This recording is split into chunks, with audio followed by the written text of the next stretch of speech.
flow, 2000, baby. Eden Palms, Monterey Road, I'm a project, baby. Eagles Drive, we was at Oak Grove, barely graduated. We got Tasha, Molly, Bodie, Corbett, they gon' have to hate us.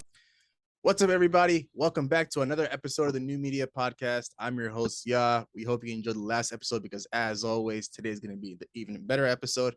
I got me and Abdi in the house. Big H, unfortunately, wasn't able to make it today's episode, but it's all good because we got a special guest. Last week, we had a Minnesota Vikings fan on here. This week, we got a Minnesota Vikings fan on here. I think I'm done talking. The floor is yours, my boy. I'm going to let you do the speaking. Come on, man. Big Vikings in the town, man. Big Vikings. Come on, man. Y'all know who it is, man. It's Goulet. You know what I mean? Viking fan. Come on, man. We getting a little biased out here now. No, we got, you know what I mean? Only getting Viking fans on the show. No, we gotta switch it up, bro. Come on, man. But we gotta switch it up. It's only Vikings fans on this podcast, man. Straight up, man. And then we brought a Cowboys fan on here too. Crazy. Now, if you feel left out, Abdu, you know you got Ahmed, man. Nah, bro. We got to bring on some Packers fans, man. Come on, man. But of course, week 10 of the NFL season just got wrapped up, and it's only right that we talk about it. Before we jump into today's topics and week 10 of the NFL season, of course, temperature check. How's everybody doing? How's everybody feeling, man? Man, I'm feeling good. We finally got a win. Took us about 4 games now. Coming off a losing streak, we got a win. I'm happy about that, man. I'm gonna take my wins. You hear this guy happy coming off a 5-game losing streak, happy to get one win. I'm gonna take it. I respect it, man. They went from losing to the freaking Commanders football team, whatever you call them now, Jets, to the Giants. Giants. Whew. Like y'all gonna look back at that regular season schedule, y'all gonna be like, damn, at the end of the season. Yeah, man. But let's go ahead and jump right into it. We'll go, of course, as always, we're going to start with the very first game that kicked off week 10 of the NFL season. The Atlanta Falcons go into Carolina and lose 25-15. Yeah, I'll be honest right here. I ain't watched this game, and I'm glad I didn't, because Marcus Mariota, man, this guy's just terrible. Like, sometimes the numbers kind of look good for him with his rushing yards and whatever his passing yards, but the guy's just terrible as a quarterback. Who's their backup quarterback? Riddler or something? Desmond Ridder. Yeah, they got to give him a chance because – like, I feel like everybody in this offense just suffers. Like, Kyle Pitts can't eat in this offense. Drake London can't eat in this offense. Literally, nobody can do anything. You guys seen the play where he was just rolling and he tried to throw the ball and he literally threw a pick, but of course he was down. Like, I don't know, Marcus Mariota. Like, this game, like, I was proud that I didn't watch it because this guy's just terrible. So, I don't know what y'all, man. As a freaking Kyle Pitts fantasy owner, man, imagine how I feel. People keep blaming him. He's not the problem. I don't think it's him, man. I think the offense, of course, they just don't. The head coach does not want to utilize him. They spent a lottery pick on him, basically a high draft pick, and for him to only how many yards did he finish? Well, he finished with 8 targets, 2 catches, and 28 yards. That's crazy. It's insane, you know. I mean, Drake London, he was able to find the end zone, 5 catches, 38 yards, and a touchdown, but that was pretty much in garbage time when the game was wrapped up. The Panthers, I mean, there's nothing to write home about this game. It wasn't really entertaining. I caught pretty much the fourth quarter of this game.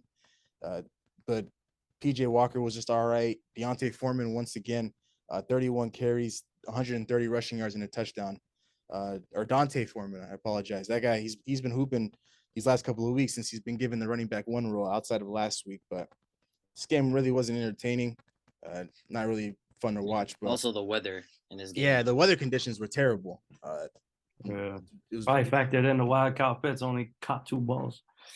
I mean, Cordell Patterson, I thought he was going to run wild on this team, but it's kind of weird. I think they're running a bit of a committee out there with him, Huntley, Algier, because Algier led the way with 8 carries. Patterson was behind with 5 and Huntley with 5. So I'm not too sure what they're doing. Patterson's they're obviously their best running back, and he's like a Swiss Army knife because you can line him up out there at receiver as well.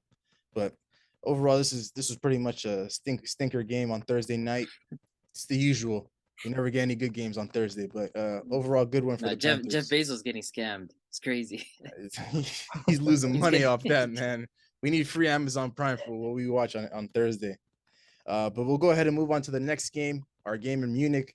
The Seattle Seahawks and the Tampa Bay Buccaneers. The Tampa Bay Buccaneers win this one 21-16.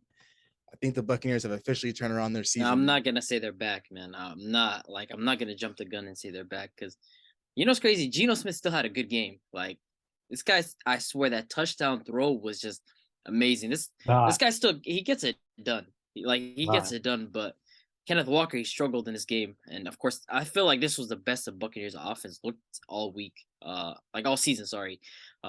Like Tom Brady was making like some crazy throws this entire game. And I feel like maybe this is the game to get them back on track. But for me to say they're back now, nah, I can't do that. Nah. Hey, he's 2-0 after the divorce. That's all we can go off of right now. That's all we can go off of. We'll see what next week shows, man. But as for now, man, I don't know, man.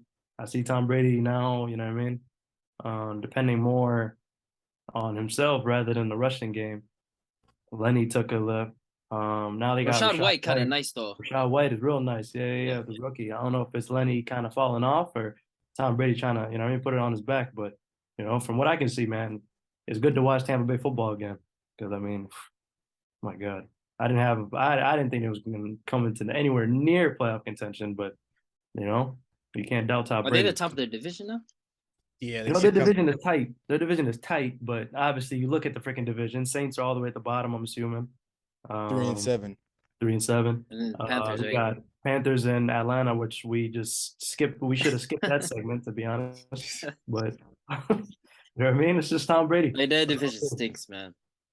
Yeah, the Tampa Bay Buccaneers sit right now at the top of the division at 5-5.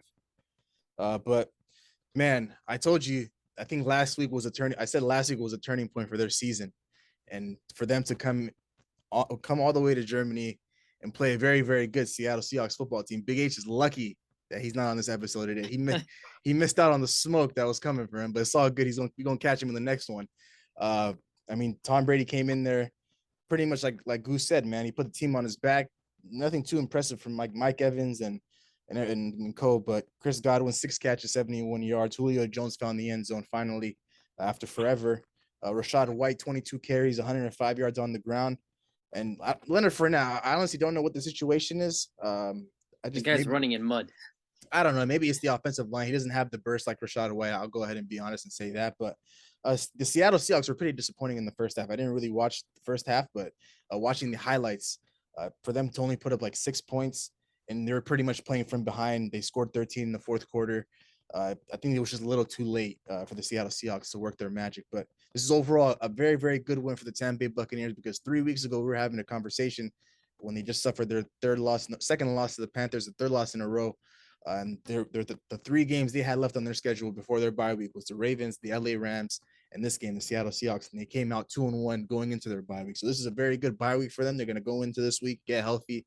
Leonard Fournette was dealing with a hip pointer injury, but I heard he's going to be good to go coming into next week. So they might look like a different team, man. And they're going to win their division pretty comfortably, I believe. I don't think any other team can catch up to them. So this is a very, very good one for the Bucs. We're going to talk about that Tom Brady play. Tariq Woolen. Oh, you want to hold on? Before that, actually, he was wide open. He was though. I mean, I think he would have caught it if he just didn't slip. I don't know what was going on. Okay, I don't know about that, but Tariq Woolen's like 6'4", 40 vertical. He was ready to go awesome, man, but he just unfortunately the most random play, and then you would have never expect that from them though, like a trick play with featuring but Tom if Brady. You look at the play before, right? If you look at the play before, like 2 plays before the sticks got moved, Tom Brady was actually lined up all the way to the left. He was lined up wide, and they didn't even bother covering him. Yeah, I mean, why would you cover Tom Brady? Yeah. So that's like, let's just go back to the same play again, because maybe this time we can get it this time, but apparently not. Sure. And he got called for the tripping. He said, I don't want it to go back the other way. No way. This is not ended up on freaking Instagram. No way. No, that play was all bad. That play really threw me off, but this is a good one for the Tampa Bay Buccaneers going into their bye week. But we'll go ahead and move on to the 10 o'clock games on Sunday. We'll kick off with the Detroit Lions and Chicago Bears. The Detroit Lions come back and win this game despite Justin Fields going off for 4 touchdowns once again, 31-30. No, we got to give Justin Fields his respect, man. I was slandering this guy for so long on this podcast. You guys know what I was talking about. I kept saying this guy only throws for 150 yards, like he's a bootleg Lamar. This guy's ridiculous, man. This guy is crazy. I feel like the Bears finally realized how to utilize him, get him outside of the pocket, let him scramble. It's crazy how much pressure. You guys remember the last sack of this game? They swallowed him up. They absolutely just went after him. But like this guy keeps making plays on his feet. Like the Bears are just inching closer towards what they really need out of him. They know that they have a franchise quarterback. Now it's just about surrounding weapons. So this guy every single week, I think he's 5th in the NFL in rushing yards, which is crazy out of a quarterback. Like he has 700 plus. So he keeps proving in and out every single week that he can be that guy for them. So it's a good one for the Lions. But again, the Bears, like I'm happy about like where this team's headed if I'm a Justin Fields fan. So Yeah, no doubt, no doubt. I was right there with you slandering him. I mean, this guy, I know you remember, man, you know, when that 10th pick came around, or 10th, yeah, it was 10th. And we were, what were we, 13th? I believe so. 2 years ago? We were 13th. We wanted this guy, like bad too. We were like, oh, if he falls, we taking him. And no one hell. But, you know, they traded up from the Giants. They got him, you know. I was like, damn, I was actually, you know, a little upset about it.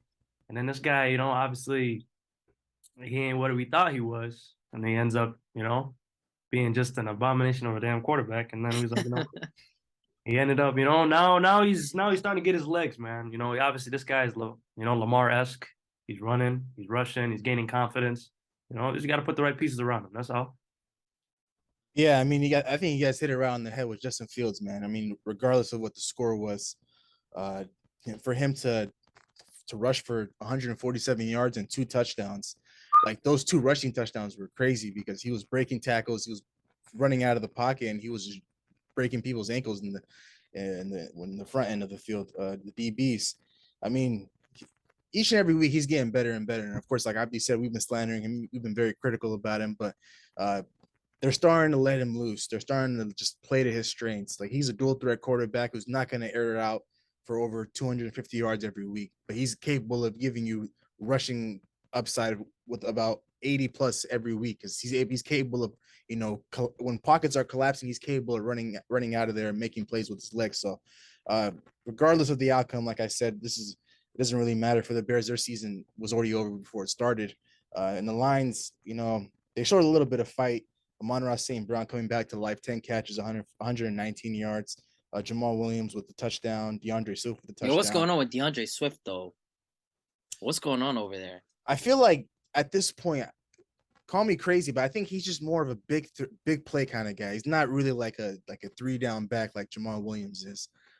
Like if you need somebody to like a screenplay or you need like 15 yards, Swift's kind of like the guy to go to if you need like a big play. But like every down type of back, I don't think he's built to be an every down type of back. And he, like last week, he said he was very, very pissed off with the lack of touches because I think he might have gone like maybe less than 5 touches compared to Jamal Williams, and he was a bit confused and a bit pissed off. But I think Dan Campbell said he was easing him back in, and his running backs coach said if he was pissed off, he should play better. It was just all over the place. But I mean, I think Jamal Williams is like the main guy there, but DeAndre Swift, he's kind of like just the heavy hitter, big home run play.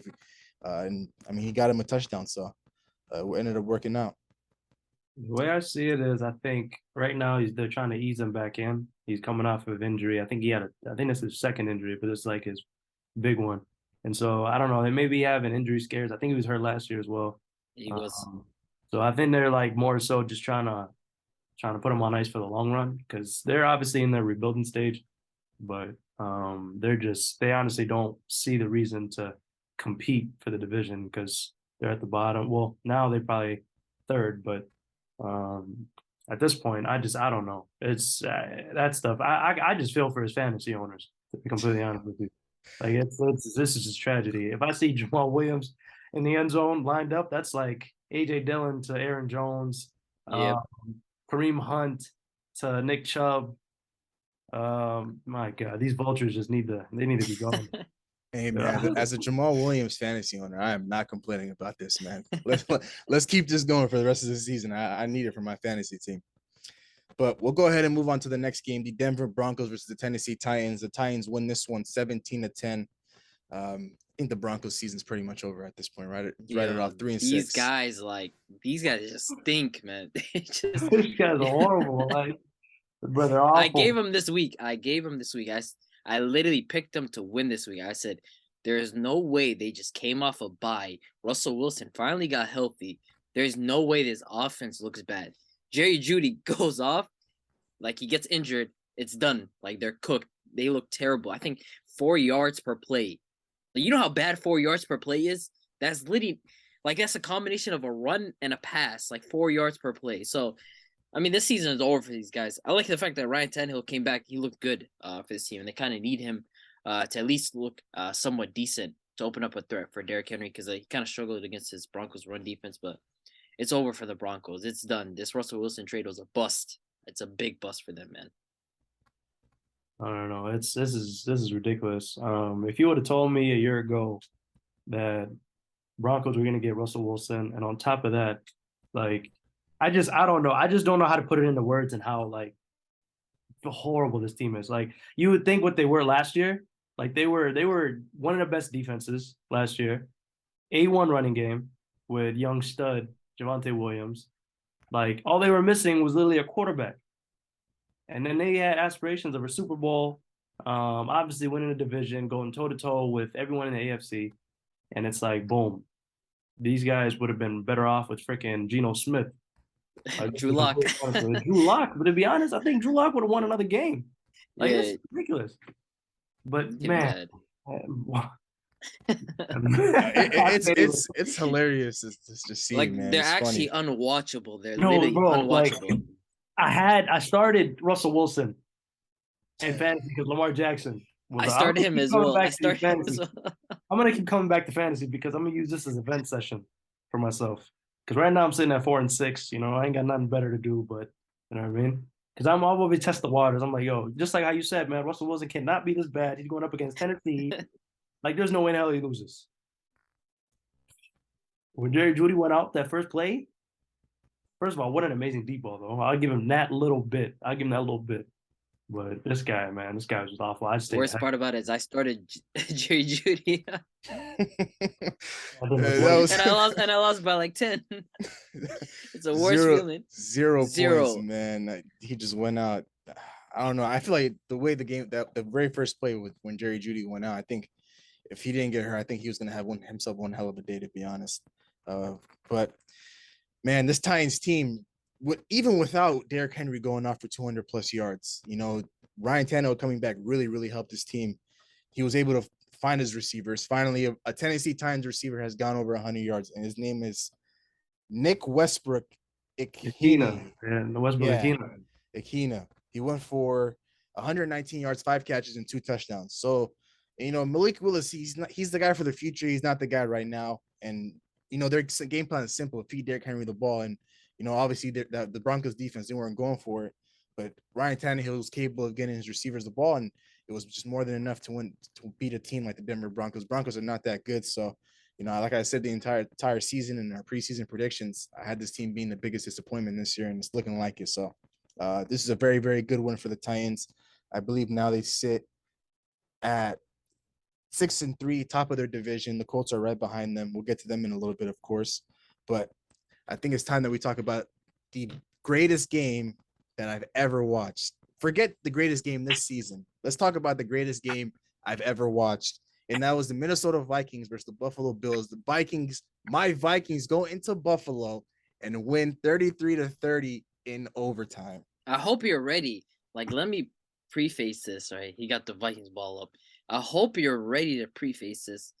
I need you to talk about Josh Allen. I hope you're ready to talk about Josh Allen because you're always ready to talk about Lamar Jackson anytime, right?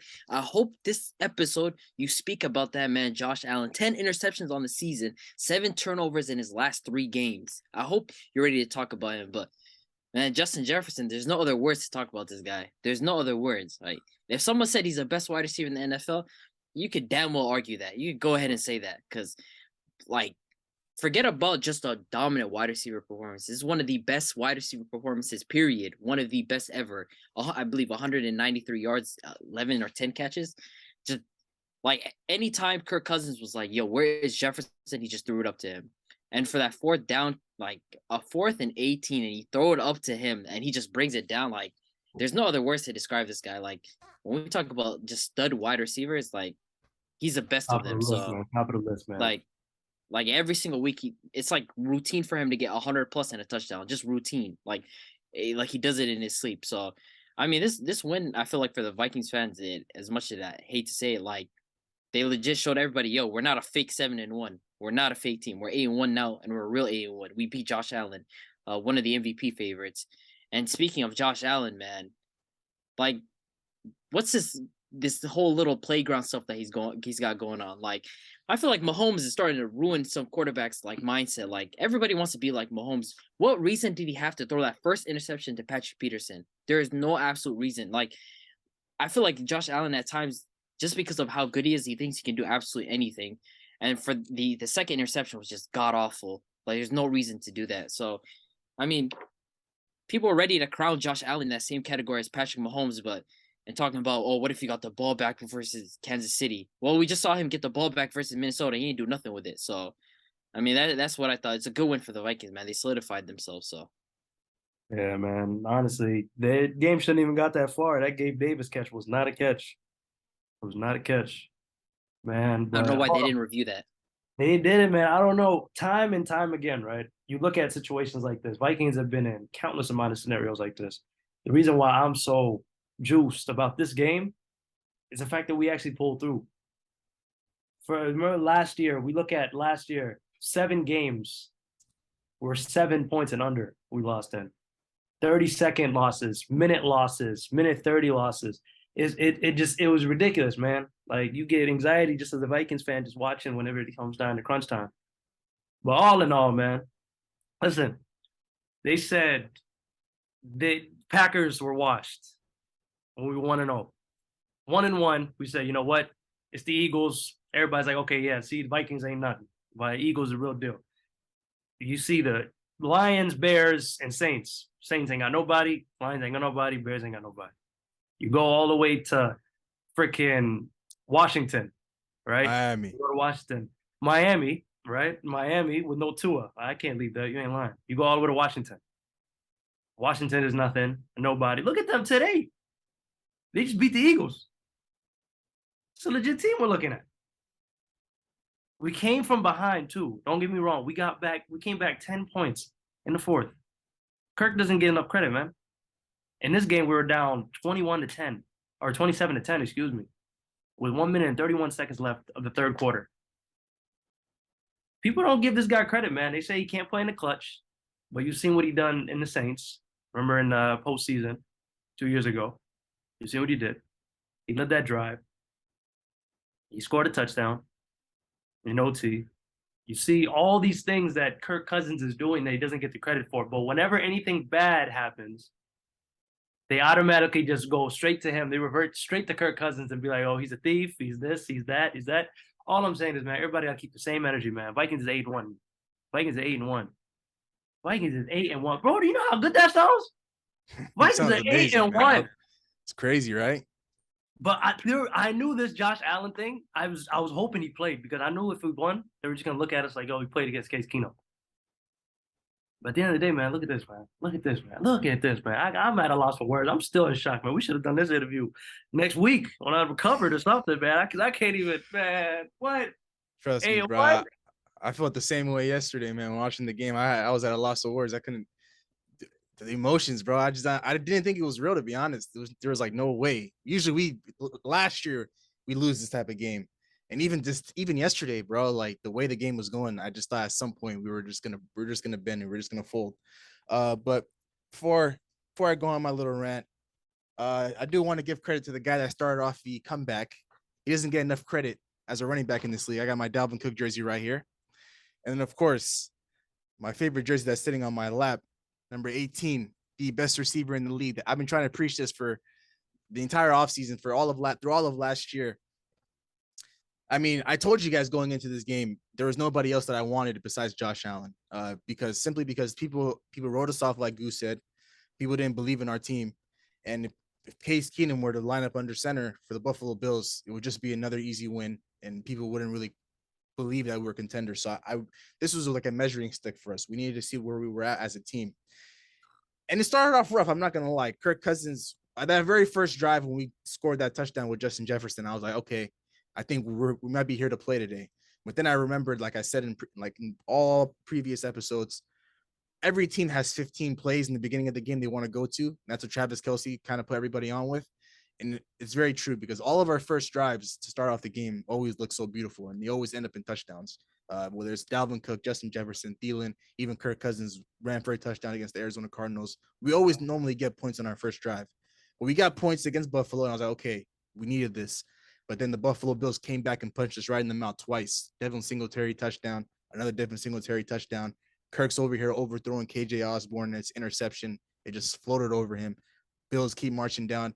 And then even when Devin Singletary fumbled, you know, there was a little bit of life there, but we didn't even get any. I think we got a field goal off of that. It wasn't even like we didn't even put a lot of pressure on the Bills, and the Bills were playing comfortably. And now at this point in the third quarter, we are down 27-10. The Bills, when they're up 14 going into the second half, they haven't lost since I think 1968 until yesterday.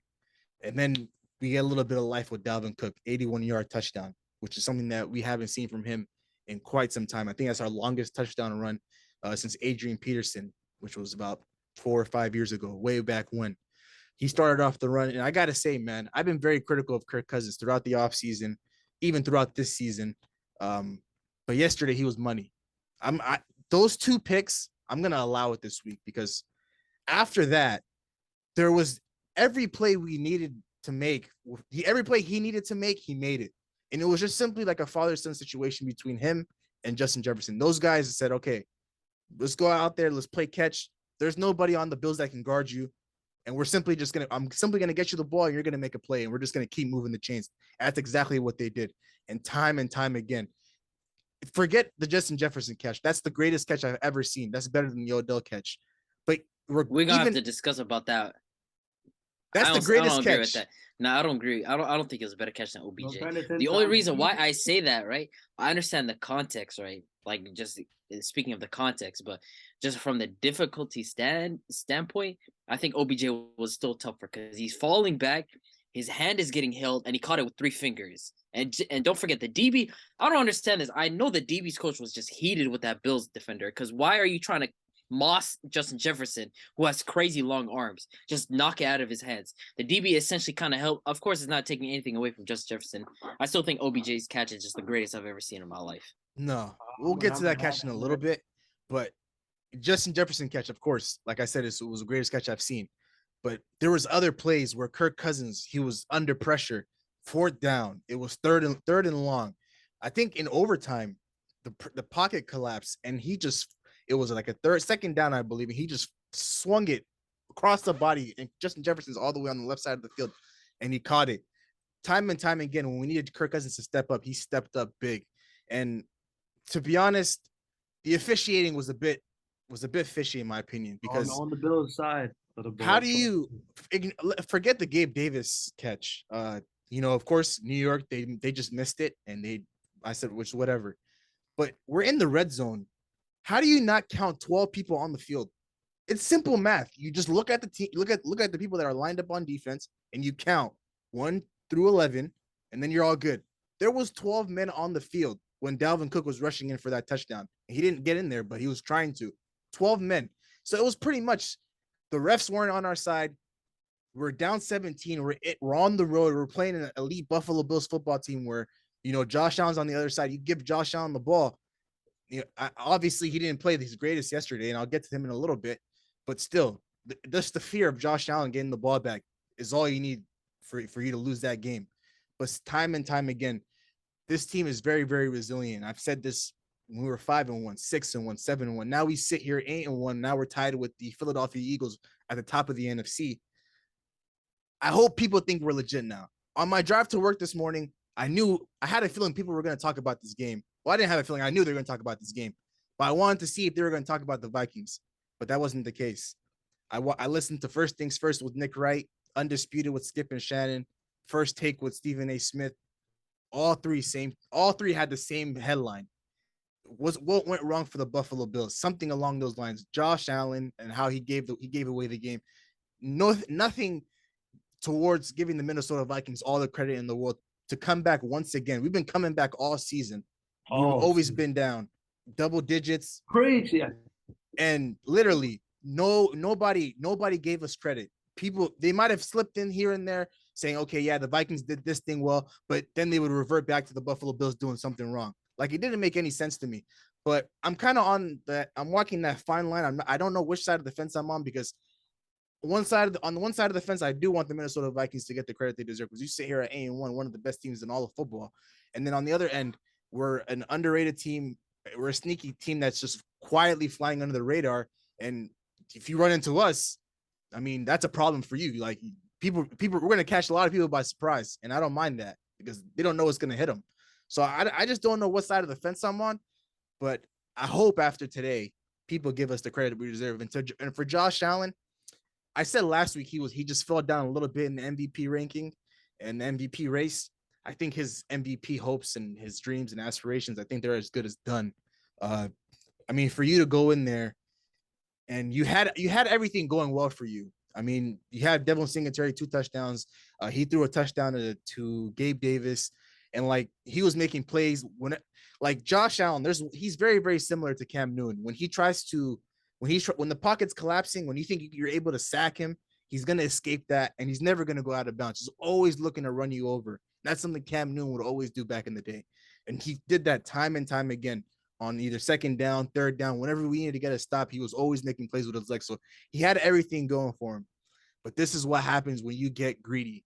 4th and 3, you're in field goal range. I believe at this point they're up maybe 10 points or so like that when you threw the first interception to Patrick Peterson. It might have been 17 at that point. If you just take your points like any other normal team would, that game's pretty much over. I can't necessarily see the picture of the Minnesota Vikings coming back from that type of deficit. But this is what happens when you get in that red zone and you see the field, the grass is green, and the end zone it's blue. You see your team name in there, you see your team logo, and you're like, okay, let's try to go for a touchdown. We're at home. And I mean, that's what he got greedy. He threw a crazy pick. It's one thing to throw an incompletion in the red zone. The Vikings have to just turn around and march down 70 yards down the field. But for you to throw an interception to allow Patrick Peterson to get additional yards to where you were at, that hurt his team. And then that interception at the end, that was pretty much, I had a feeling we were going to get a stop. I just didn't know how. But I mean, Patrick Peterson, he like he said, man, he was our closer yesterday. So Josh Allen, this Buffalo Bills team, they have to fix up, because I had this team, being the top team in the AFC, and I've been very critical of every other quarterback. I've come on here and said Josh Allen is a front runner for the MVP, and you guys have tried to put Lamar Jackson in there, you and Big H and Patrick Mahomes in there, and I'm like, no, let's pump the brakes at that. There's only one guy that's the front runner, but now it's as good as gone for his MVP hopes. So this is a very, very good win for my Minnesota Vikings football team, man. That Justin Jefferson, I mean, this is where we're at with him. When he goes over 100 yards, it's just pretty much a quiet day. It's just, just another day in the office for him. You don't necessarily hear a lot about him until he goes over 150 yards, and he goes over 150 yards in a touchdown, and he makes big plays time and time again. That's exactly what he did. In his post-game interview after the game, he said, I hope I proved that today. He's the best. He proved why he's the best. And he said, I proved that today. And I hope people see why I'm the best. So this is a very, very great win. I'm not going to let anybody try to take it away from us Minnesota Vikings fans, because at this point, I don't care what the media says about us, whether we're Super Bowl contenders or not. I know deep down we are Super Bowl contenders, no matter how you cut the cake. We're sitting here at 8-1, second best record in all of football, or tied for the first. And people are still trying to question us. Say that twice. Come on, man. People are still questioning us. They're forcing it at this point, in my opinion, But this is a very, very good one. We're a battle-tested team, like Kirk Cousins said. Kevin O'Connell, I got to give all the credit in the world to him. The one thing I do got to say, though, our creativity down there in the red zone could be a little bit better moving forward. I feel like we weren't as creative when we got down there. They got CJ Ham involved. I just feel like normally when we get down there in the red zone, we normally get a lot of touchdowns. But I just feel like yesterday, time and time again, towards the end of the game, when we needed a touchdown, we got stopped. And but hey, man, Josh Allen, he gifted us 2 interceptions. He gifted us the fumble that that gave us the touchdown to take the lead towards the end of the fourth quarter. So a lot of things went right for us for this game. But at the same time, we earned this one. So if you had doubts last week, I don't think you should have doubts moving forward. So Minnesota Vikings sitting at 8-1, good win for us. But think I've done enough talking about my team. We'll go ahead and move on to the Kansas City Chiefs and the Jacksonville Jaguars. The Chiefs won this one 27-17. Patrick Mahomes. I mean, I said he was going to throw over four or five touchdowns, and he threw for 4, so I was close. Like, y'all gotta stop putting Josh Allen's name next to this guy. Like, we gotta stop. Like, it's gonna be a long time before someone takes his QB1 title away from this guy. Just like it feels like 4 touchdowns for him. He just does it with ease. Like it's just a regular day in the office. If he doesn't score 3+ touchdowns, just absolutely like he destroyed this Jaguars defense. But I want to highlight Trevor Lawrence. He looked really good this game. Probably one of his best games of this season. Just felt like he finally got Christian Kirk really involved. Like he was making some impressive throws. And I mean, the Jaguars, we said it, like they're a team that's headed towards the direction of just building around Trevor Lawrence. And of course, next year they get Calvin Ridley back. But I mean, the MVP just destroyed them. And to me, he's clear cut number 1. Nobody's close. And he continues to prove it week in, week out. Like Josh Allen had that game and he had this game. Just shows the difference. So I think this is a big separation between the two, honestly. Josh Allen didn't perform up to his standards, honestly. You're right. Like you said, I was reading a crazy stat. I mean, the dates is long, but it's really only 5 weeks. He hasn't scored an offensive touchdown, or he hasn't scored a touchdown in the second half since October 16th. who, Josh Allen? Josh Allen in the second half. And when I heard that, I was like, my God, they either, one, have been doing something incredible, obviously blowing people out and they don't need to, or it just shows the deficiency, and they obviously had 2 of their losses within that time frame. So, yeah, man, all in all, Patrick Mahomes, man, real deal Holyfield. This guy, man, he's incredible. He did that with Juju. Juju's not crazy. Juju's not spectacular, but Juju got knocked out like crazy, right? Yeah, that's his go-to guy outside of Travis Kelce. Kadarius Toney was nice this game. Right, oh my right, God. Right. Yeah, Kadarius Toney, man, he found the end zone with his new team. It just changes scenery, man, for the guy. I'm happy for him, man. That guy's real skilled, man. Yeah, he's talented. He's real talented, man. Kelce found the end zone as well, like always. But yeah, man, Chiefs keep rolling, man. Just the sky's blue, man. Patrick Mahomes, best quarterback in the NFL, right? As of right now, man. As of right now, we'll see. I mean, we sit here right now in the top of the AFC, Kansas City Chiefs sitting with a record of 7-2. Like, this doesn't even surprise us. I mean, we thought the Buffalo Bills and the Chiefs were going to be competing for this top 2 spot, but now the Chiefs sit here comfortably at 7-2. I mean, Patrick Mahomes, man. I mean, coming into this year, I said I'm done going against him, and I'm done hating on him. But I did think there was going to be a little bit dip in production simply because he lost a guy like Tyreek Hill. But he has a record of 7-2 with a receiving core of Mecole Hardman, Marcus Valdes-Scantling, who else? Juju Smith-Schuster, and now they added Kadarius Toney. And of course, we all know how elite Travis Kelce is, right? I mean, they came in here and did what they were supposed to do. I didn't think the Jaguars were going to put up much of a fight, but credit to Trevor Lawrence, man. He found his guy Christian Kirk, I think, twice for 105 yards and 9 catches. So he put up a little bit of a fight. Travis Etienne, not much success running the ball, not much success receiving the ball, but Mahomes had this game pretty much won a little bit in the fourth quarter. And Kadarius Toney, man, his one-legged touchdown down the sideline was very, very impressive. And then there was one catch where while the ball was in air, he was fixing his gloves.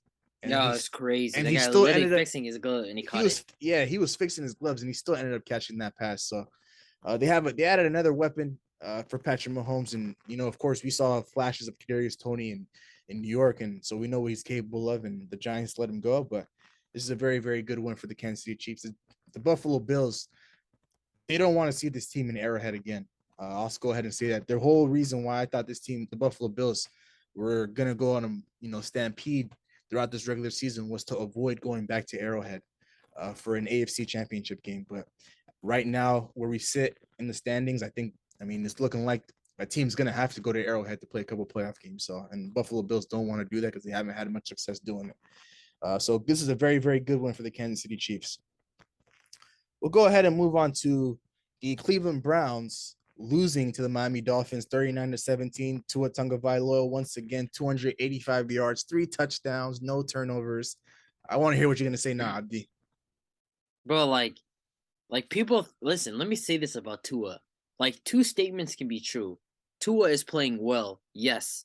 Tua is also in the most quarterback-friendly system in the league. Yes. Tua has probably the best, if not the best, wide receiver tandem in the league that create the most separation. Yes. Both statements are true. Tua's playing well. He also has an amazing coach in Mike McDaniels, and he has great wide receivers. Simple as that. Like, it's not a matter of hating on Tua. I just don't think like he's in that category of great to good quarterbacks. I think he's a solid quarterback. I don't think he's, in my opinion, like a franchise quarterback. I don't believe in him like that too far. I think this team, they've done a good job of surrounding him with weapons and putting him in a system that works for him. But like I've seen too many throws from him at times where, like these stats of talking about his passer rating and his accuracy, like these guys are wide open. Of course, his accuracy is going to be good, but I mean, like I have to just give them credit. They won another game, and it's looking like one of the best offenses in football, and they continue to roll. So it's good. I mean, Tua, you had your chance to slander him for a bit when he came back versus the Pittsburgh Steelers, and he didn't look too good. But these last 3 weeks, he's thrown for over 3 touchdowns every game, and he's averaged over 280 passing yards, no turnovers, and has completed over 70% of his passes. For you to go ahead and kind of put that all on his weapons and the receiving core and the system, that's just not fair to him. What does Tua have to do? No, that's a majority of why his production is like both statements are true. Tua's playing well, yes. Can Teddy Bridgewater do the same thing? No, obviously not. But at the same time, he is in the most quarterback-friendly system. Like, these guys are creating the most separation in the league. Of course, his accuracy is going to be good. They're getting wide open. I think if you set up any quarterback with Tyreek Hill, a tandem like Tyreek Hill and Jalen Waddle. And Mike McDaniels is your coach. And Mike McDaniels, your coach, man. Offensive juggernaut, genius. Seen what he did with the Niners a couple years back. Like, I mean, it's the recipe for success, in my opinion. Like, it's Tua, in my opinion, isn't necessarily like all, it's not like a wild quarterback, but you know what I mean? I feel like he's just in a great situation and he's thriving. He's succeeding. He's doing what he's supposed to do. But I feel like if you put guys like Trevor Lawrence, if you put Justin Fields, if you put guys like that in that offense, I feel like they'll be a little better. I'm not sold on Tua all the way and all the hype that's coming from him. I feel like he's just in a crazy offense. Like, people are putting him in MVP talks. That's crazy that's just ridiculous. But here's the thing though. So Tua's been in the league for about, I would say, what is it, 3 years now? 3 years. 3 years now. This is his 3rd year in the NFL. His first couple of years, he was banged up, but he was still a starting quarterback from time to time, and he didn't have the greatest weapons. He had Preston Williams, I believe, at some point. He had Devontae Parker, Will Fuller off PEDs one game and a hamstring tear the other. So the weapons weren't necessarily there. So of course the production is not going to be there. And then people were still slandering him then because he wasn't able. He was turning over the ball a little more than he is now, and he wasn't necessarily throwing 3 touchdowns a game like he is now. So he was getting slandered then. And the Miami Dolphins, after everything they went through last season, where of course their head coach accused them of tanking for a higher draft pick, and the Deshaun Watson rumors, the Tom Brady rumors. This offseason, they said, all right, we're gonna invest in Tua's development. We're gonna get him a head coach, and we're not gonna move on from him. We're gonna all the rumors of Tom Brady and Deshaun Watson, we're gonna put it to bed. Mike McDaniels, they got it from that Kyle Shanahan tree. Once again, that tree is an apple falls from it, it's gold. We see it in the New York Jets with Robert Saleh. We're seeing it now with him with the Miami Dolphins.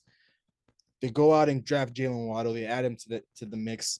Their offensive line is average as it is, and you go ahead and trade your draft capital the excess amount of draft capital you have that you got from the Larry Tunsil trade, and you trade it for a guy like Tyreek Hill. You bring in him, one of the top receivers in this league. And going into the offseason, it was okay. Tua doesn't have the arm to get him the ball. How's he going to get his weapons the ball? Jalen Waddle, you can get him the ball because he's going to run all the under routes. But when you add a guy like Tyreek Hill, how are you going to give him the ball when he's like a true deep threat? Nobody can catch up to him with the speed. And then now, each and every week, people try to put a little bit of a clip montage together where it's a couple of throws underthrown to Jalen Waddle and to Tyreek that's Hill. who he is though. Like, for example, if I saw Aaron Rodgers or I saw Tom Brady or I saw Patrick Mahomes or I saw Josh Allen underthrow a ball, I'd be like, that's just a bad throw for them. Like, that doesn't usually happen with them. If it's Tua underthrowing a ball, I'd be like, that's who Tua is. He doesn't have the arm strength like these guys. That's the difference. But That's the thing. At this point, Tua can't win because in the offseason, when he got all these guys, he's not even gonna be able to get Tyreek Hill the ball. And now Tyreek Hill's on pace to break the receiving yards record. With what 2,000? He's on pace for 2,000 plus yards going into the bye week now. Like, what does Tua have to do for you to not slander him or the whole world to not slander him? Like, there's nothing he can do. He didn't underthrow any pass the other day in this game versus the Cleveland Browns. Yeah, he played well. Every pass was on the money. Like I didn't see any clip on Twitter, on TikTok, Instagram where he underthrew Tyreek Hill or Jalen Water. Every throw was on the money, and he finished with, I believe, 282 passing yards and 3 touchdowns and no turnovers. As a quarterback in the league, you don't want to turn over the ball, and he hasn't done that in 3 straight games. The slander is just forced in my opinion, because at this point he can't win. In the beginning, he's garbage. He had garbage weapons around him. They didn't want to blame the weapons around him. Then you add the weapons. How are you going to get him the ball? You don't have the arm strength. And now that he's getting these guys the ball, little here and there, he underthrows him a couple of times, and now it's okay. Because that's who he is, of course. Tyreek Hill and Jalen Water are bailing him out. I just feel like at this point, Tua just can't win. There's something he can do to win, and we're just gonna have to see. He's undefeated as a starting quarterback for the Miami Dolphins this year. Let's put that into perspective. Right now, they sit with a record of 7-3, and those 3 losses, Tua played maybe a quarter against the Bengals, a quarter and a half, and he missed the next 2 games against the Jets. And that's that third game. I forgot who they played. And he's undefeated, and now they're second in the AFC, right behind the Kansas City Chiefs. Like, he's each and every week, Tua's just gonna come in here and he's gonna prove everybody wrong. Is Tua in the MVP talks? I think he should definitely be in the discussions. That's crazy. There's no debate. I'm not gonna go ahead and say like he's like a front runner or anything, but to be in the discussion, 100%. If we're adding a guy like Jalen Hurts into the discussion, why not Tua? Jalen Hurts, they didn't know up until this game. Tua's undefeated. He's 7-0 as a starting quarterback for the Miami Dolphins. But I don't know. Okay, there's a definitive argument in that, but I'm gonna ask you this: do you think Kirk Cousins belongs in the MVP discussion? Do I believe Kirk Cousins? No biased opinion whatsoever. No bias, and I'm trying to. Nah, I don't necessarily think Kirk belongs in the MVP conversation because it's not. Because right now, what we're seeing from the Miami Dolphins, it's pretty much all Tua. It's all like their wins. Whenever they win, it's simply because Tua's playing great. There's been games where Kirk's just been good and he's just been maybe a little bit above average, and we won games. Like there was a couple of games because where we get receivers and big plays, correct? Yes. All right. Now explain to me a situation where Tua led the ball down the field, made throws without having 50 or 60 of those yards cleared by either Jalen Waddle or Tyreek Hill. It's like the same situation. I mean, like when people were putting Cooper Kupp in the MVP discussions, they weren't putting Matthew Stafford in MVP discussions. It was really Cooper Kupp. Like people are like, "Yo, Cooper Kupp is getting wide open. He should be in the MVP discussions." It should be the same principle in this. Like, if anything, from the Miami Dolphins, it should be Tyreek Hill who's getting put in these discussions. But of course, it's a quarterback award, so they're gonna throw Tua in there. They're gonna say he's undefeated. I mean, Tyreek Hill's getting 10 yards of separation on literally leading the league in yards per separation. Like 20 yards of separation. 20 yards of separation. My God, this guy already got. I mean, you asked me to bring up a couple of plays where Tua had to go down the field and get a touchdown. I mean, the touchdown pass, yes, that was cute. That was cute. I mean, we all watched though. I think maybe it might have been in week 2 when he played Baltimore and he put up 6 touchdowns. I mean, I believe we all watched the same game, right? I mean, guys were like wide open. Right, he's throwing 40 of those yards. Tyreek is clearing the other 50. That's the thing. I believe Jalen Waddle scored the game-winning touchdown. I mean, I don't remember how he got that. He got down there. I can go ahead and fact check that in a little bit, but I think probably Tyreek Hill getting 60 yards. Some. Oh, but I didn't look back, man. But I'm just saying, a lot of the wide receiver play and the wide receivers dominating games is being overshadowed by quarterback play. Like that's the way I see it, man. Like these wide receivers, obviously, like Abby said, this is the quarterback award. Quarterbacks are the ones that get, they get boasted. And on top of that, if anything goes down, like if anything goes wrong, they're the ones that get the credit, like all the criticism. And so like, it just, I don't know, it's biased towards quarterbacks and all this, but I feel like these great quarterbacks that people are saying aren't necessarily that great. I mean, no quarterback in the NFL, outside of maybe a couple, like Patrick Mahomes and Tom Brady, if you don't have weapons, you're not going to look good as a starting quarterback in this league. So I have a question to you. Is Tua a top 10 quarterback just in general? This year? No, in 100%. general. Do you In believe I think in general, yeah, because bro, there is I don't Yeah, know, well, watching that's not even a NFL, question. there like is in like not just this season, in general, moving forward, is Tua a top 10 quarterback in this league? Yes, I would he's a actually confidently say Would you that. take Tua over a guy like Kyler Murray? yes. I would take Tua 100%.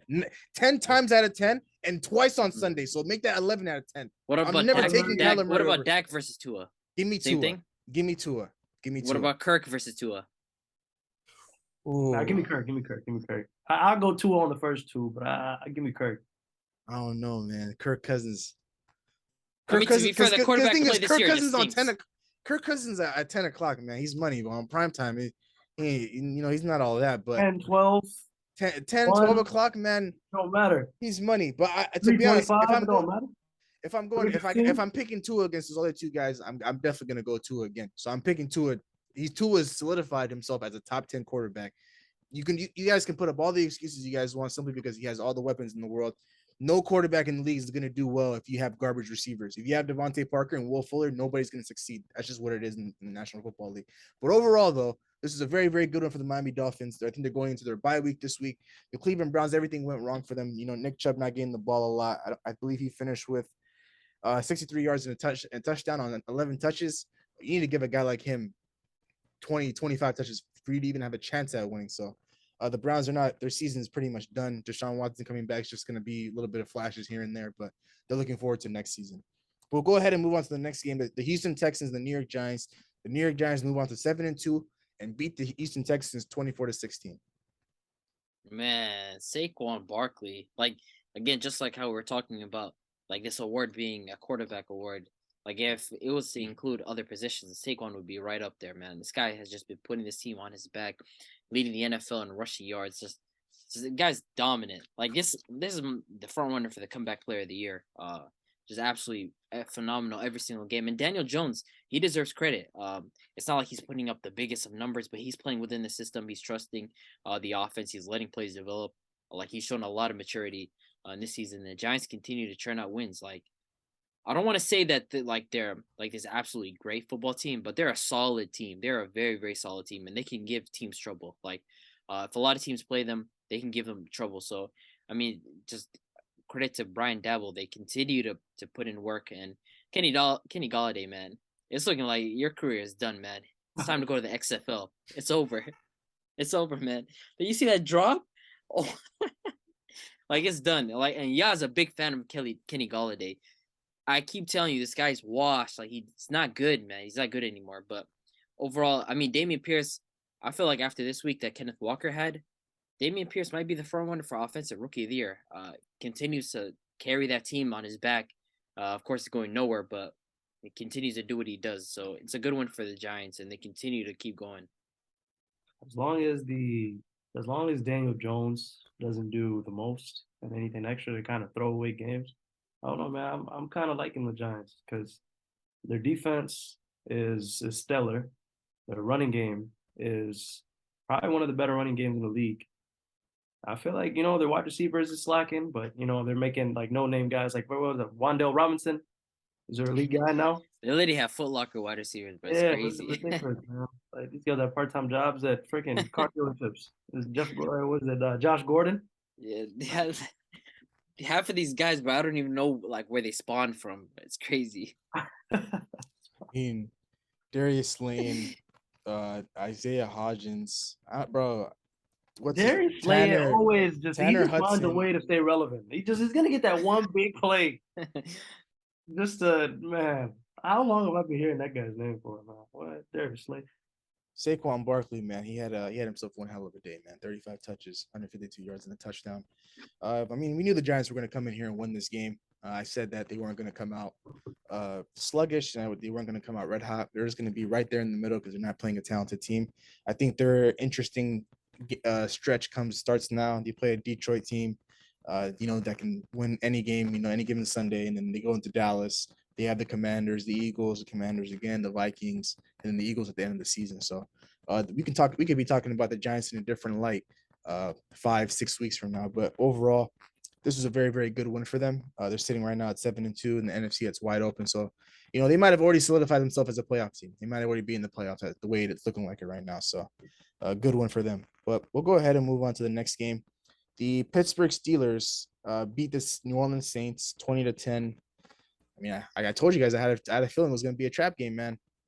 I mean, Najee Harris, is he alive now? That's crazy. Najee Harris came back to life. I mean, like, I'll be honest, I coming into this game, I actually thought the Saints were gonna win it. Like, I'm a bit surprised because, like, there's nothing to hope for this Steelers team. Like, they're one of the worst teams to watch.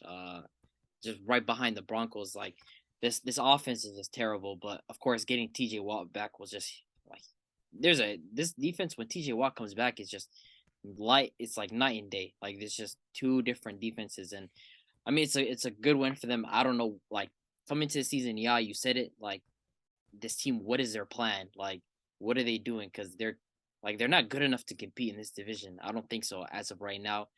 Kenny Pickett is still like a project, and of course, like, Najee Harris looks like one of the worst running backs in the league. Like, this guy's just slow, man. He's slower than 2022 Zeke, but I mean, it's a good one for the Steelers. I don't know where this like helps them, but for the Saints on their side, I don't know, man. This team gives me mixed like feelings because I felt like this team coming to the season should have been better than what they are. Of course, quarterback play and injuries have been killing them, but like, I feel like they could have won a lot. Like, there's a lot of games that they could have ended up winning, but I mean, it's a good one for the Steelers. I mean, was Ben Roethlisberger really that good? This team, this relevant, like, he kept this team relevant enough for people to actually, watch them, put them on Thursday night, Sunday night. You know what I mean? Like, this team, this is like, I don't even know where to start. Like, I don't know what direction they're headed towards. I don't know if Kenny Pickett is the right choice. Najee Harris reminds me of Eddie Lacy. Like, it's an accurate comparison. Yeah. So, like, I honestly don't know, man. They got George Pickens, who seems like a stud wide receiver, stud rookie wide receiver. They just got rid of Claypool, who shown what he was capable of doing. I mean, I don't even know, man. I don't even know about this team, to be completely honest with you. I mean, I guess we're gonna sit here and just call it a good win, but I did say that I just had a weird feeling that them coming off a bye, being at home, it was gonna be just enough for them to win in the game. And I did say I was hoping they would give Najee Harris the ball. I said I was expecting Najee Harris to step up, but I rephrased it. I said I'm hoping he gets the ball, and he got 20 touches and just a little less than 100 yards. And Kenny Pickett didn't necessarily play the best game, but he didn't necessarily play the worst game. And the Saints, I just read a report today. Dennis Allen, he doesn't know who's going to start at quarterback for them next week. He probably should have made this move 3 weeks ago, bringing in a guy like Jameis Winston, have him just be the starting quarterback. Andy Dalton did all he could, and it pretty much went to waste. And their division is pretty much wide open. The Bucks are still 5-5, but a couple wins and you're right there with them. But the Saints, losing Michael Thomas, at this point right now, they're sitting here at 3-7. Their season's pretty much done, man. So this is a good win for the Steelers. But let's go ahead and move on. Who's worse? What's his name? I can't even remember this garbage can's name. Marcus Mariota or Andy Dalton? who would you rather not have? I'd rather go with Marcus Mariota just because he rushes. Like, yeah, his rushing upside will be the deciding factor. Like, Andy Dalton literally doesn't do anything. Like, that's why you have Tua as a top 10 quarterback, because you got quarterbacks like this running around the league. Like, this is ridiculous. Like, I don't know I don't know. Like, oh my God, man. The quarterback play this year has been just horrendous. Yeah, I'm not gonna lie, it hasn't been the greatest, but that's where other guys can, the opportunity is there for them to step up and be considered top 10 quarterbacks going into next season. Maybe next season we could talk about them differently, but today, now we can talk about a guy like Tua being considered for top 10, being a top 10 quarterback. He's playing like one for sure, but this can't be the NFL I grew up on, man. Yeah, man. But on the side note, though, Justin Fields, you know what he was last year compared to what he is now, or even the beginning of this season, first half of this season compared to what he's been the last 3 games. Like, it's, maybe you should just, be patient. Who knows? It's just scary for what the Bears are going to cook up this offseason, because they lead the league in the most money to spend for cap space. So they're going to spend a lot of money this offseason, which is why they traded for a guy like Claypool, simply because the wide receiver market is just so low. So the Bears, man, they're going to be fighting with us for the NFC North. The Packers have dropped down a little bit, but speaking of the Green Bay Packers, let's go ahead and get right into their game. They win surprisingly against the Dallas Cowboys in overtime, 31-28. Number 12 delivered me. Number 12, man, death, taxes, and owning the Cowboys. The Cowboys need to retire his jersey. They need to retire his jersey. You know how the Miami Heat retired Jordan's jersey? They need to do this for Aaron Rodgers because this man owns the Cowboys. And coming into this game, right, I had a weird feeling about the fact that we could have ended up winning this game. Nothing, it was, call it fan bias, call it just me just guessing, just loving my team. I had a feeling that we're going to win this game. And Christian Watson, I've been raving about this guy this entire offseason. 6'4", runs a 4.3. Just he's been struggling for this season because of injuries, and he's been dealing with a concussion, and just like, of course, gelling with Aaron Rodgers is the toughest task in his league. But I mean, they got right on 100 yards and 3 touchdowns. We just absolutely cooked this Cowboys defense. And what makes me happy about this win is 2 things. One, the Cowboys, they have a 195-0 record when they're leading by 14 plus points in the fourth quarter. So entering the fourth quarter, when they're up by 14 points, they haven't lost yet. Literally 195-0. Aaron Rodgers handed them that one loss now.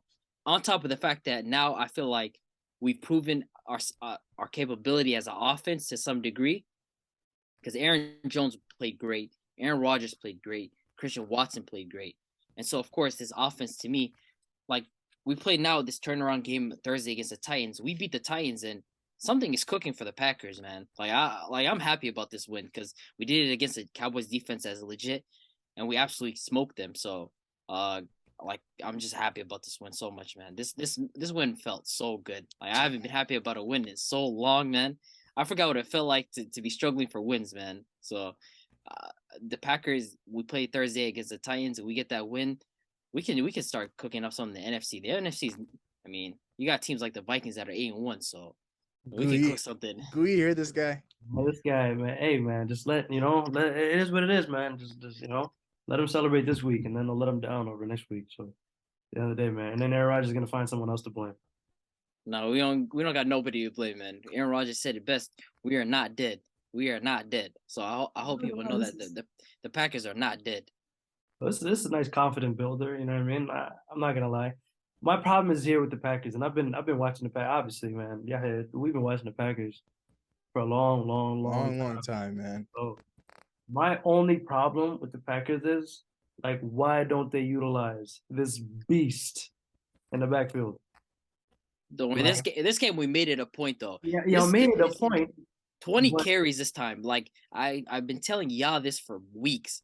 I am tired of that man, AJ Dillon. Like, there's this, like, I don't even own either of them in fantasy. Like, I don't own either of them in fantasy. But like,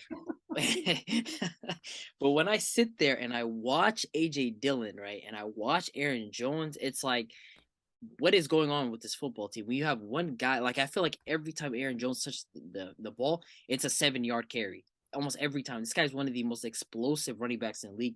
Amazing pass catcher. The guy got 100+ yards. And I did want to point this out. Yeah, I hope you can finally give Tony Pollard some credit. Like, you were talking about, like, the guy's gimmicky.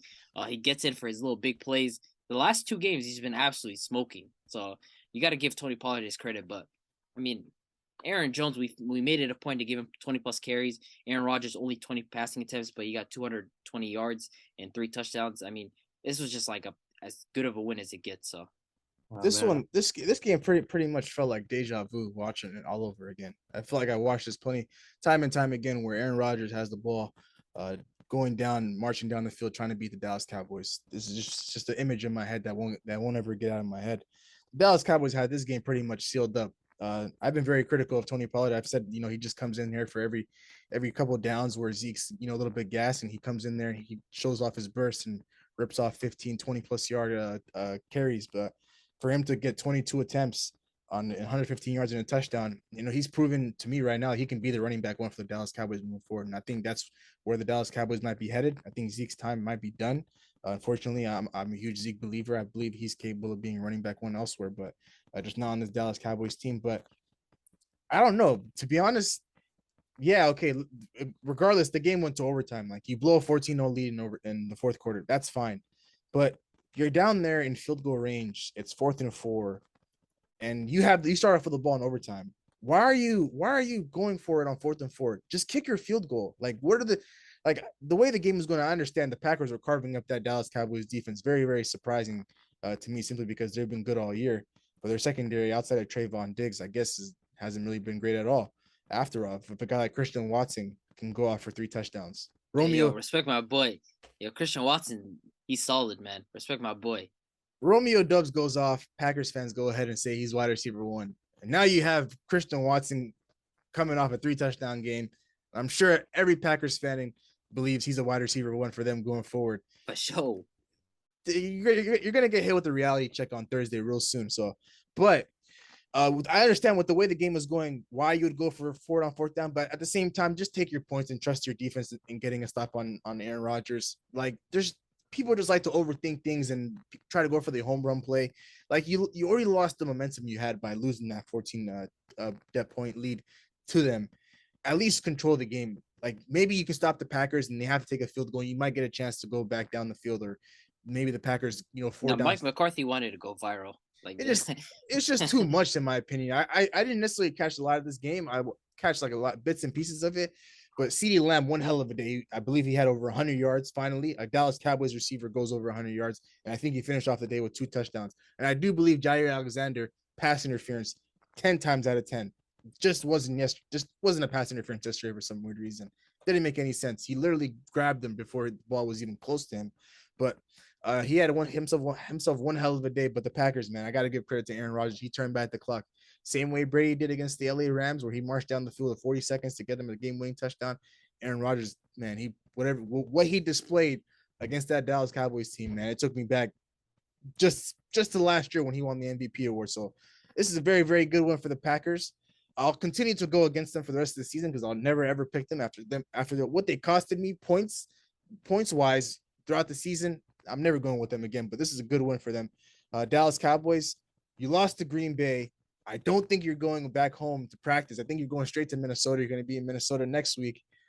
And we're sitting here at A&1. They got to come see us. So they could potentially go back home on a 2-game losing streak simply because they just didn't want to tie up against the Green Bay Packers. So no, you guys need your revenge from last year, Cooper Rush. yeah, we need to get our chain back for them. And this time it's not on prime time. It's at 1 o'clock, I believe, Pacific Standard Time. So Kirk Cousins, man, whenever he's in those time frames, 10 o'clock and 1 o'clock, he's cash money. So I'm expecting him to step up and win us that game. But this is a good one for the Packers. But we'll go ahead and move on to the next game. The Indianapolis Colts beat the Las Vegas Raiders 25-20. Jeff Saturday's first one as a head coach in the NFL. Off the couch. Yo, you guys know that picture where it's like the expensive car and the broke house on top of it? That's Yeah. literally Devontae Adams. That's literally Devontae Adams in this team, man. Like Devontae Adams and Max Crosby, of course. This team, like Derek Carr can give me all the tears he wants. Like he can just cry as much as he wants. Like this is not the quarterback for this team. And I understand he had a pretty solid game. The defense kind of let them down, but like I don't buy him. I never bought him, and I never will. Derek Carr has just never been a top 10 quarterback. I don't think he'll ever be a top 10 quarterback. And for him to have this much talent at his disposal and still have this type of record, it's just like Josh McDaniels, he got to go too. Like they got to, like the Raiders have to clean house. Like they have to clean house. This is absolute priority for them.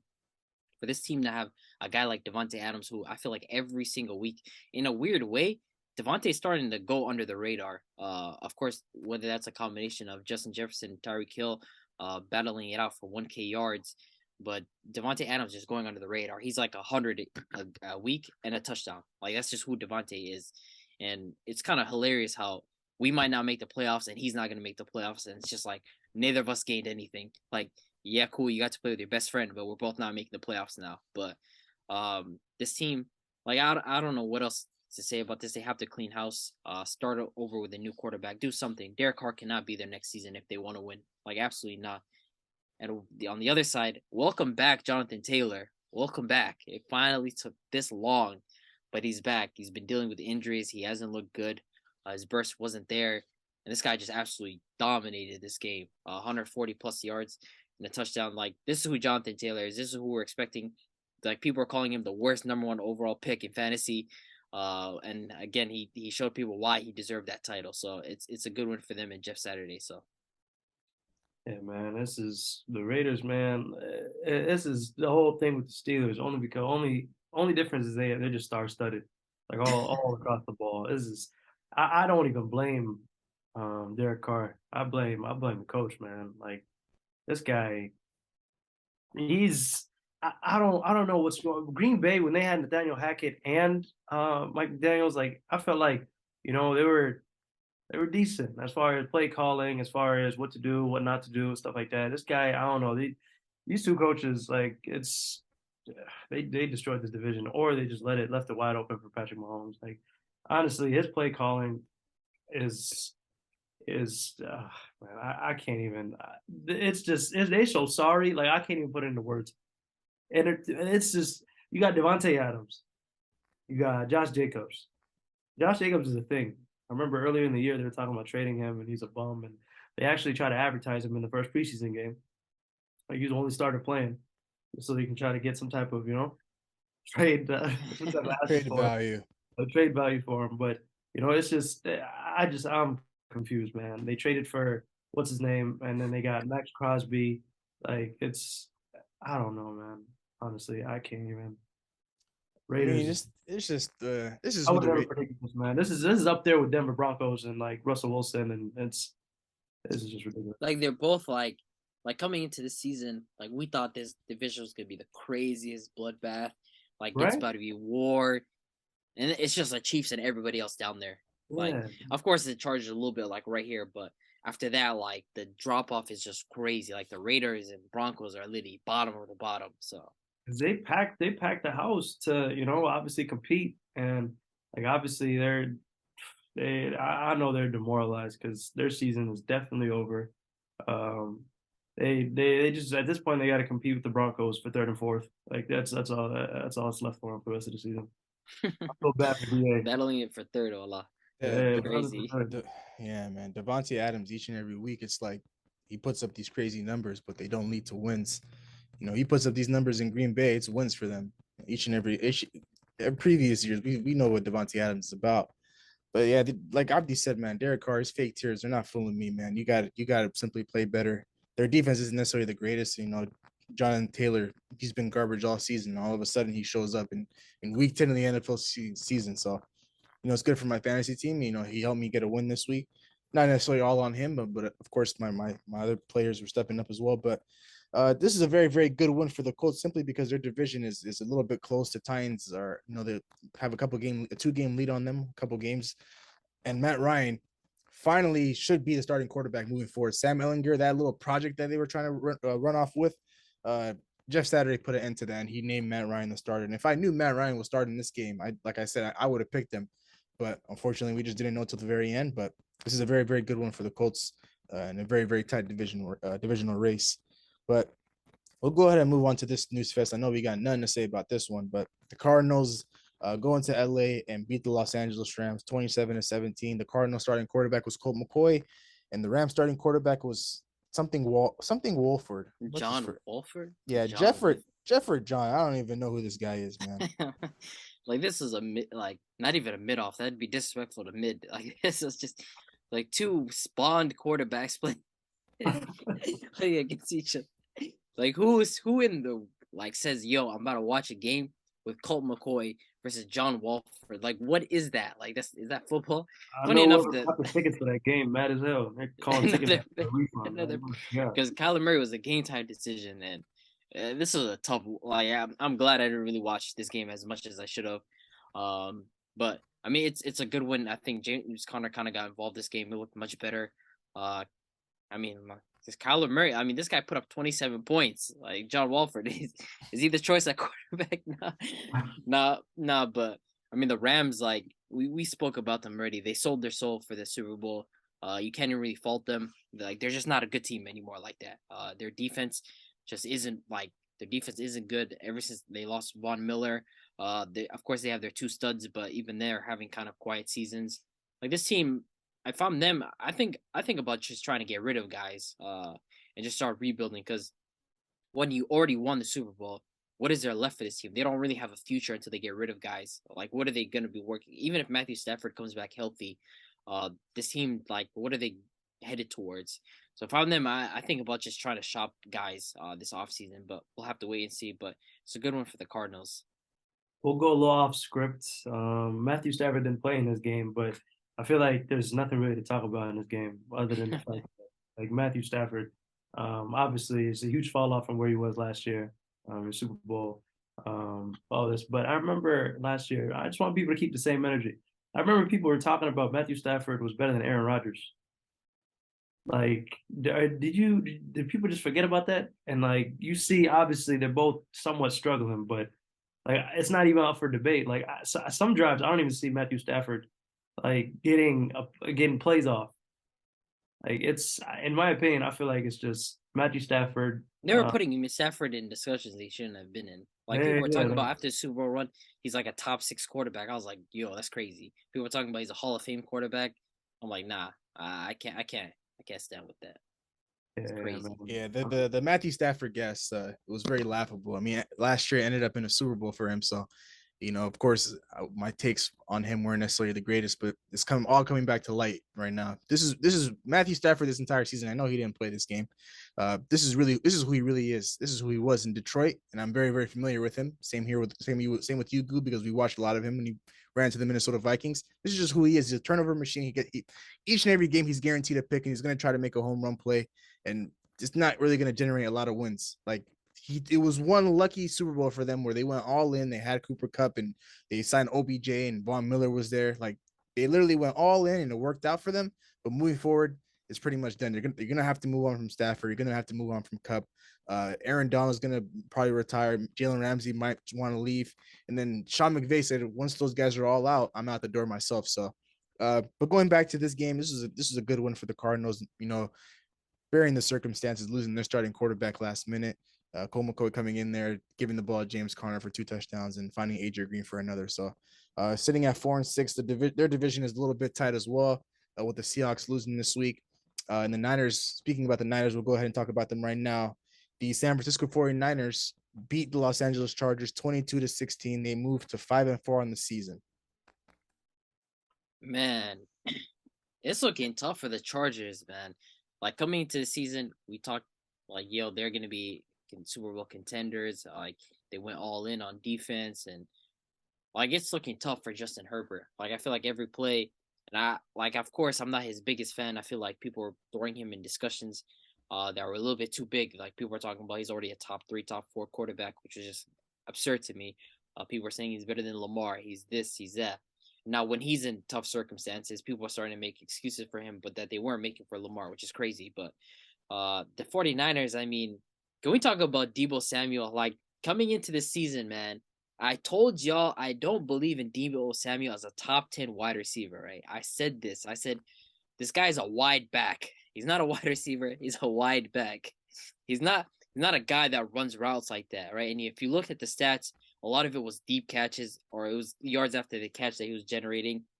I mean, I give him credit, but the guy got an all-pro. Like, that's just crazy over Justin Jefferson. But, like, to me, I feel like his role in this offense gets a little bit like odd when Christian McCaffrey's in, because it's like a lot of his production came off being able to do jet sweeps or just carrying it out the backfield. And of course, he would be on the outside sometimes. But I mean, the 49ers, regardless, like, they're a team that's just going to harass you on defense. And that's what they did. They were all over Justin Herbert in this game. And they made it tough on him. That interception was just awful. But like, this Chargers team, like, injuries have caught up with them. Justin Herbert struggling with this lack of talent outside. And to me, I don't know. This Chargers team coming to the season, they're supposed to be contenders, and they're struggling because of injuries in a lot of circumstances. And on the flip side, the 49ers, they're starting to surge. And like, to be honest, like, I want to see an NFC matchup between the Niners and the Vikings. Like, I really want to see that. Like, y'all talking about y'all legit. I want to see that in the playoffs, man. The Niners versus the Vikings, but we'll have to wait and see. I feel like the season isn't complete unless we beat either the Vikings, Eagles, or Cowboys in the NFC Championship or in the NFC Conference Championships. Like, it doesn't seem real to me unless that happens. But I mean, going back to the game, 49ers, I mean, they stacked all around the ball, man. I'd be surprised if they lost this game, to be honest, because obviously Chargers. I kind of feel for them because they didn't have Keenan since week 1, and I know he came back 1 week for like 2 plays and left. Mike Williams is out. Their Pro Bowl guard or tackle is out for the season. He's a pretty big deal of Justin Herbert's success. Like Justin Herbert is still that guy. Jay Herbo is still that guy, but I feel like it's just so many circumstances, like you said, man. Like it's just that overshadow, like that could have been a success. But I mean, honestly, man, it's just unfortunate how this whole thing panned out. But I mean, on the other side of the ball, I mean, on the other side of on the other game, 49ers, they got CMC. I honestly thought this team would have been bottom of the barrel. I hate the Niners. You guys know this. Everybody who knows me know this. Like I know that well. Like it applies to me. Like I see my team lose these guys yearly in the playoffs. Yeah, bro. Like I cannot stand these guys. Like I bet against them every time people play. Like it was a fluke that they made it to the NFC Championship game. Like the year before Super Bowl. Like outside of that defense, like it's to me the way I see it is this is just Jimmy Garoppolo being saved by the city of San Francisco because they're literally addressing every need other than the most important need on the football field. Like they got Trent Williams, they got receivers, they got George Kittle, they got running backs, they got defensive the head coach. Like I don't understand. I don't know, these defensive coordinators. This defense must be that good because these defensive coordinators, DeMeco Ryans, like these guys just come out of nowhere and they're just the best defensive coordinator in the NFL. Like I'm confused, So like, man, it's just ridiculous, man. Jimmy Garoppolo is sorry, like point blank sorry. Like they literally try to do whatever they can to keep the ball out of his hands so he doesn't throw games. Literally Daniel Jones 2.0. Like I know you see that fake. I know you see that fake. I know you see every time they hand the ball off to CMC or Elijah Mitchell or Jeff Wilson back in the day, he always does that fake little throw just to pretend like at the end, right? Like that. Oh my God, bro, that made me pull out my hair. Like, you know what I mean? But all in all, man, Niners, I'm not gonna lie, man, Niners looking scary. Like now they're a thing now. You're right. They're starting to surge. I'm starting to gain momentum. Like this division, in my opinion, is just wide open for them. Outside of Seattle, and I don't know, man. Seattle's nice, but I just feel like wild card at best. I don't think they got what it takes to kind of go over the hump, kind of be a serious contender. All right, but I think this is more about just the Chargers not having enough players on offense to compete, man. In my opinion. Yeah, I'm not gonna say too much about Justin Herbert and the Chargers, simply because the lack of weapons. Every quarterback's gonna need their guys, but even every situation can't be perfect. The perfect situation in the NFL where you have a great offensive line, you have all your weapons healthy. Like it's just not realistic sometimes. But sometimes you have to overcome some struggles. You have to go over those hurdles and win football games. And I feel like this is probably a prime moment for him to overcome all the struggles that he's been going through this entire season and beat a very, very good football team in the San Francisco 49ers. You think Jimmy Garoppolo is garbage? I think he's just mid, to be honest. He's just a good game manager. They played it his they try to baby him. They're not going to let him air it out like every other quarterback in the majority of the league. But adding a guy like Christian McCaffrey, it adds a lot to this offense. He didn't even lead the way in touches. Elijah Mitchell did with 18, and he finished with 89 and no touchdown. McCaffrey finished with 38 and a touchdown. And then you have Ayuk and McCaffrey in the receiving game, and George Kittle and Deebo did pretty much nothing, and they were able to win this game 22-16. So I know they'll be better offensively moving forward. But just to see their arsenal of weapons all on the field at the same time, that's scary, because then you add in to the fact that they already have an elite defense. Like this team, I really want them to in the playoffs. It's I think at this point it's bound to happen. The Niners will rip off some wins and they'll get up there and with a better record, and we'll eventually see them in the second round or maybe in the NFC Championship game. But I think us Vikings fans really want that rematch with either them or Philly. So, and like you said, I don't think the season's complete unless we beat one of those teams going into the Super Bowl. So overall, this is a good one for the San Francisco 49ers coming off a bye. Well, did they come off a bye last week? might be wrong on that. Yeah, coming off a bye was correct. Coming off the bye, they beat the Chargers 22-16. It's a good win for them. But we'll go ahead and close things out with the last game of the night. The Washington Commanders go into Philly and upset the Eagles 32-21. Taylor Heineke, man, he might be him. He's No, definitely the starting quarterback. He's definitely hell. starting. I never bought the Carson Wentz hype. I never will. I never have. I mean Taylor Heineke. I think Terry McLaurin had like 75 of his 146 passing yards in the first half. Like Terry McLaurin is just like this is who Carson Wentz was holding back. Like this talent is just McLaurin is just amazing as a wide receiver. But like for me, I'm not gonna overreact about the Eagles. I feel like they, in a sense, they kind of beat themselves this game. They had 3 fumbles. I want to say they were hurt by penalties. There was an obvious miss on the Dallas Goedert face mask. That one was just ridiculous. That was just absurd how they missed that. I feel like it was just like a bad game, a divisional game that was set up for them. They didn't look good. I'm not gonna sit here and act like they look good at all, but at the same time, I'm not gonna sit here and overreact and not think that they're still not the best team in the NFC.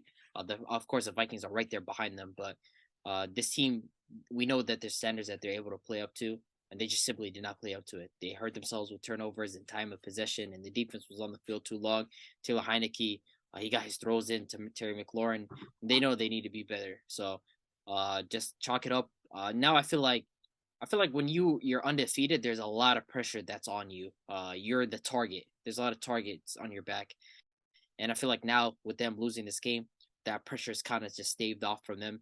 And now that they can really just dial in. So, I mean, it's a good one for the Commanders. And Taylor Heineke continues to prove why he's better than Carson Wentz. So, he definitely has the keys going forward. He's definitely starting. This is probably one of the biggest games of his career for sure. But I think this game, Eagles definitely didn't play their best football. But I think one of the biggest plays of the game and kind of the biggest momentum switches was that throw to Quez Watkins. The big 60-yard bomb.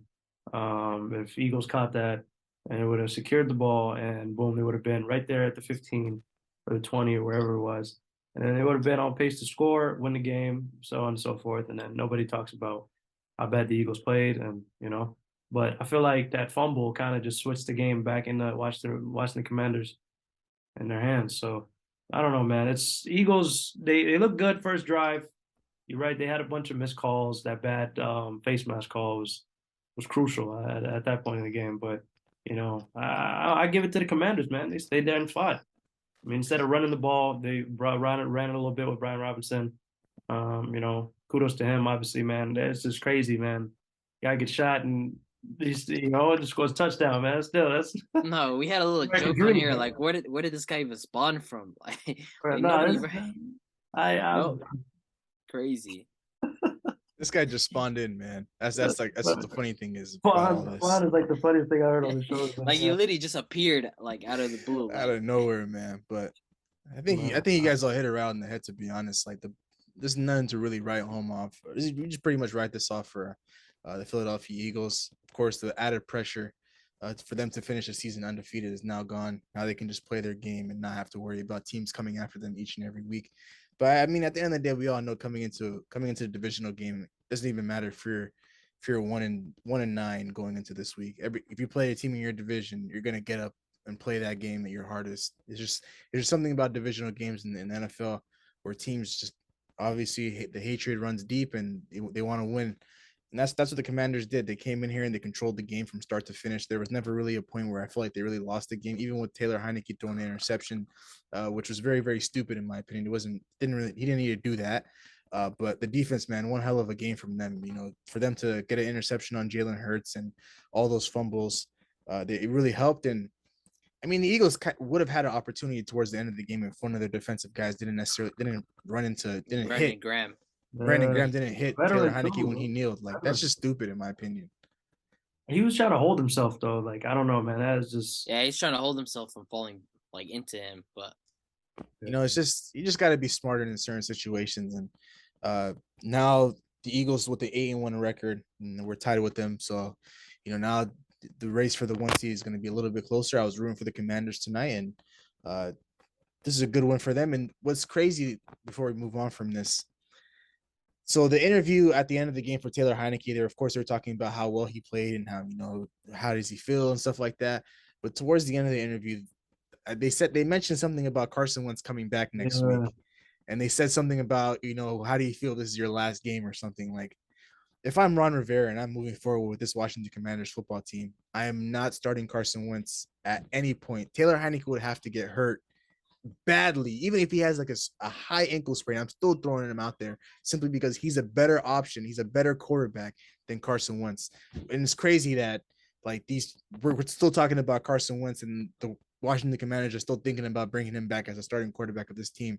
I feel like they kind of like you trade for him, so you're in a sense like you're like I kind of have to start. Kind of have to start him. Yeah. No, I was just about to get to that. That was actually the point I was gonna make. But what's crazy? One of the best throws Taylor Heineke made wasn't even a completion. Like, remember that bad snap that went back 20 yards, and he still managed to get back to the line of scrimmage. If Carson Wentz was on the other side of that ball that probably would have been a safety. I'll be completely honest with you. Like, I don't know how, but he would have managed to kick it back another 15 yards. And you know what I mean? Like, Carson Wentz is just is awful, man. And the team clearly looks different when Taylor Heineke is in command. Like, I know Terry McLaurin's praying he doesn't start. yeah, man. The only person that started waiting for what's his name? Carson Wentz is Curtis Samuel, man. That's it. Because he gets the rock a little more. But Curtis Samuel. I don't know, man. That guy can't step foot on the football field, man. I think after this year we're gonna look at Carson Wentz as not even a second string, maybe a third string. It's no way. If he starts, man, Commanders can just kiss their competition like goodbye. Like, they're not coming anywhere near this division. Yeah, they're not going to be competing with any other team in the league if they put Carson Wentz at quarterback. But this is overall a very, very good win for the Washington Commanders. They needed this one. They sit with the record at 5-5. In the NFC, like I said, each and every week it's wide open, man. Any team can make it. And right now they're on the outside looking in. They're right behind the San Francisco 49ers. So that pretty much wraps up week 10 of the NFL season. Before we close things out, I do want to get to our record predictions. This week I finished with a record of 9-5. Abdi had his worst week ever, finished with a record of 4-10. And Big H, who's not here today, finished with a record of 7-7, which leaves us with Abdi still in first place at 83, 66-1. Me right behind him at 82, 70-1. And Big H right behind me with 80 wins, 69 losses, and 1 tie. So, Abdi, that lead you had on us 3-4 weeks ago, I told you, man, when we get into this point in the season, you're going to start switching up and start losing some games, man. It was fun while it lasted, though. Nah, it's all good. This is going to be the week where I really make my mark. I don't know about all that, but any final words, fellas, before we close things out? I just wanted to say, man, outside of all the football talk, man, hey, I really like what you guys are doing, man. You guys know your stuff. You guys on here, you know what I mean? Keeping it 100. Like, I like it, man. I tune in every week. I see what you guys talk about, and it shows, man. You guys know your stuff. You guys are up to your I was about to swear, man. So I was about to catch myself. But you guys, all in all, man, I really like what you guys are doing, man. And I'm looking forward to coming back on here anytime y'all have me. Hey, man, thank you so much for joining us today, man. We really appreciate your time. Of course, you could be doing anything else, but you decided to come on this podcast for us and fill in for Big H. We greatly appreciate you, and we appreciate your love and support, and we hope you can continue that moving forward. And of course, once we get out of this little gauntlet for the Minnesota Vikings that we're in, we got the Dallas Cowboys, we got the New England Patriots, the New York Jets, and the Giants. I'm sure once we get through those 4 games, we're going to hear from you real soon, though, man. Of course, man. Of course. That's only if we win, man. If we win out 4-0, 3-1, call me, man. Of course, man. You got like 1-3 or 2-2, don't call me. You already know what it is. But with that being said, we'll go ahead and close things out here. Thank you so much for tuning into today's episode. Really appreciate your love and support. We greatly appreciate it if you like, commented, and subscribe to our YouTube channel at New Media Podcast. For those of you that are watching us on YouTube, all of our social media handles will be in the beginning of this video. And if you're listening to us on Apple and Spotify, if you go to our Instagram page at New Media Podcast, you'll be able to navigate yourself to all of our social media handles there. So once again, thank you so much for tuning in. Good, thank you so much for showing up today. Really appreciate you. And we'll see you guys in the next one. Peace. Thanks for having me. Record a new hit, then we making us a film. Wouldn't sign a deal if I got a couple mil. Been in the lab, now they throwing out deals. Me and now Lakes, now that's overkill.